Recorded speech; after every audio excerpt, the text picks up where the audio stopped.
নমস্কার বন্ধুরা, আপনারা ইতিমধ্যেই জেনে গেছেন যে রোজভ্যালির টাকা ফেরত দেওয়ার জন্য অনলাইনে আবেদন প্রক্রিয়া শুরু হয়ে গেছে। আপনারা অনলাইনে কিভাবে আবেদন করবেন, কি কি ডকুমেন্টস আপলোড করতে হবে এবং কিভাবে সেই ডকুমেন্টস আপলোড করবেন, আর আবেদন সম্পূর্ণ হওয়ার পর কিভাবে রিসিভ কপি প্রিন্ট করবেন, এই সমস্ত প্রক্রিয়া স্টেপ বাই স্টেপ দেখাবো। আপনারা ভিডিওটি শেষ পর্যন্ত দেখতে থাকুন। আর এই ধরনের ভিডিও দেখার জন্য আপনারা চ্যানেলটা অবশ্যই সাবস্ক্রাইব করবেন। তো অনলাইনে অ্যাপ্লিকেশন করার জন্য আপনাদেরকে প্রথমে ওয়েবসাইটে আসতে হবে rosevalleyadc.com। এই ওয়েবসাইটে আসার পর এই যে ড্যাশবোর্ড, এই ড্যাশবোর্ডে আপনি দেখতেই পাচ্ছেন যে ইতিমধ্যে 5,08,950 জন অ্যাপ্লাই করে ফেলেছে। আর এই ড্যাশবোর্ডে আসার পর আপনাদেরকে এই আপলোড যে সার্টিফিকেট অপশনটা আছে, এই আপলোড সার্টিফিকেট অপশনটা ক্লিক করবেন। তো দেখতেই পাচ্ছেন আপলোড সার্টিফিকেটে ক্লিক করার পর যে পেজটা খুলে গেছে। তো এখানে সমস্ত ডিটেলস আপনাদেরকে স্টেপ বাই স্টেপ কিভাবে ফিল আপ করবেন দেখাবো। তো এখানে প্রথমেই যে অপশনটা আছে কোম্পানি, তো এই কোম্পানি যদি আপনি সিলেক্ট করেন তো এখানে বিভিন্ন অপশন আপনি দেখতে পাবেন। আমি এখন যে সার্টিফিকেটটার জন্য আবেদন করব, এই যে Rose Valley real estate and construction limited, তো এটা আমি সিলেক্ট করব। আপনাদের যেটা হবে সেটা আপনারা সিলেক্ট করে নেবেন। এখানে তারপরে অপশনটা আছে ফার্স্ট ইনভেস্টর, তো যে নামে আছে সেই নামটা এখানে বসিয়ে দেবেন। আর এজটা আধার কার্ড বা ভোটার কার্ড অনুযায়ী আপনি দিয়ে দেবেন। এখানে জেন্ডারটা সিলেক্ট করবেন, তারপরে ফোন নাম্বারটা দিয়ে দেবেন।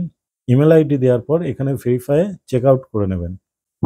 আইডেন্টিটি টাইপ, তো এখানে দেখতে পাচ্ছেন বিভিন্ন ডকুমেন্টসের কথা বলা হয়েছে। তো এখানে আপনার যেটা আছে সেটা সিলেক্ট করবেন এবং তার নাম্বারটা এখানে দিয়ে দেবেন। যদি আপনার সার্টিফিকেট জয়েন্টে হয়ে থাকে তাহলে এখানে জয়েন্টে যে নাম থাকবে, সেকেন্ডে যার নাম থাকবে সেই নামটা এখানে বসিয়ে দেবেন। সেম প্রসেস এখানেও, এজটা দেবেন, জেন্ডারটা দেবেন, phone number, identity type select করবেন। আর যদি না থাকে তাহলে এটা কিছু করার দরকার নেই। এর পরের অপশন আছে নেম অফ দ্য ফাদার বা হাজবেন্ড, তো এখানে যেটা হবে সেটা দিয়ে দেবেন। আপনার যে অ্যাড্রেসটা আছে সেটা সঠিক করে এখানে ফিল আপটা করে নেবেন। এখানে যে স্টেট আছে তো স্টেটটা সিলেক্ট করবেন, এখানে তারপরে ডিস্ট্রিক্টটা সিলেক্ট করবেন আর এখানে পিন নাম্বারটা বসিয়ে দেবেন।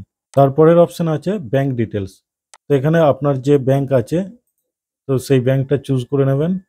ব্রাঞ্চ নেম এখানে দিয়ে দেবেন, এখানে ব্রাঞ্চ কোড দিয়ে দেবেন, এখানে আপনার যে সেভিংস অ্যাকাউন্ট নাম্বার সেটা দিয়ে দেবেন।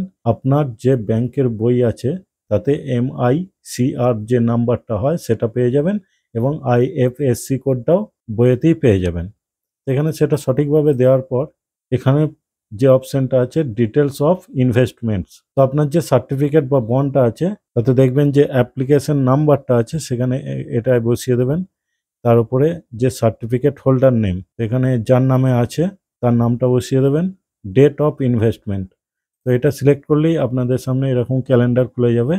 তো যে ডেটে অ্যাপ্লিকেশন করেছেন তো সেই ডেটটা এখানে দিয়ে দেবেন। কত টাকা আপনার জমা করতে হতো সেই জমা রাশিটা এখানে দিয়ে দেবেন। তার উপরে এখানে ম্যাচুরিটি ডেটটা বসিয়ে দেবেন। আর এখানে রিফান্ড যদি পেয়ে থাকেন তাহলে এখানে রিফান্ডের অ্যামাউন্টটা বসাবেন।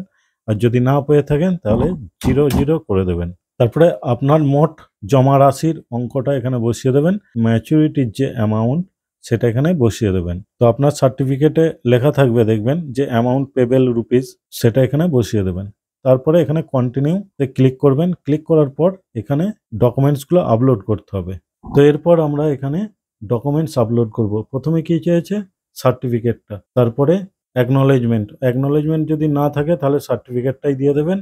আর এখানে আইডেন্টি প্রুফের জায়গায় এখানকারের মধ্যে যে কার্ড আপনার কাছে আছে সেটা আপনি এখানে দিয়ে দেবেন। 4 নম্বর অপশানেও তাই, আপনার যে ডকুমেন্টসটি আছে তো সেটা এখানে আপলোড করবেন।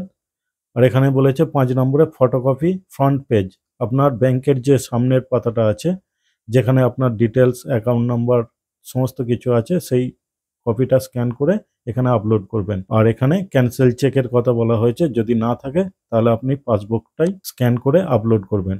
আর স্ক্যানের ক্ষেত্রে আপনি PDF বা JPG এই দুটো অপশনের মধ্যে যেটাতে আপনার সুবিধা হবে সেটা স্ক্যান করে এখানে আপলোড করবেন। তো আপলোড কিভাবে করবেন, এখানে চুজ যে ফাইলটা আছে সেই অপশনটা ক্লিক করবেন। ক্লিক করার পর আপনার যেটা আপনি স্ক্যান করে রেখেছেন, যেমন এখানে যে সার্টিফিকেটটা আছে এখানে আমি সার্টিফিকেটটা দিয়ে দেবো, দিয়ে আপলোড বাটনে ক্লিক করলেই এটা আপলোড হয়ে যাবে। তো এই সেম প্রসেসে আমি সবকটা ডকুমেন্টস আপলোড করব। এখানে দেখতে পাচ্ছেন যে সবকটা আমার ডকুমেন্টস আপলোড করা হয়ে গেছে। এরপর আমি সাবমিট বাটনে ক্লিক করব। এরপর এখানে আপনারা দেখতে পাচ্ছেন যে আমার ফর্মটা সাকসেসফুলি ফিল আপ হয়ে গেছে। তো এখানে আমি ওকে করে দেবো। এরপর আমি ইনভেস্টর্স যে অপশনটা আছে তাতে ক্লিক করব। ক্লিক করার পর যে পেজটা ওপেন হয়ে যাবে, তো এখানে দেখতেই পাচ্ছেন যে এন্টার সার্টিফিকেট। তো এখানে সার্টিফিকেটের যে নাম্বারটা আছে সেটা আমি এখানে বসিয়ে দেবো। তারপরে এটা যোগ করে যেটা হয় সেটা বসানোর পরই এরকম একটা গ্রিন টিক চিহ্ন চলে আসবে এবং এই যে সার্চের অপশনটা আছে তাতে ক্লিক করবেন। এখানে দেখবেন এই যে রেড কালারে যে অ্যাকনলেজমেন্ট নাম্বার দিয়েছে, আর এখানে স্ট্যাটাসে দেখতেই পাচ্ছেন লেখা আছে your application is pending for approval, verification will be started shortly. এবার প্রিন্ট আউট কি করে করবেন?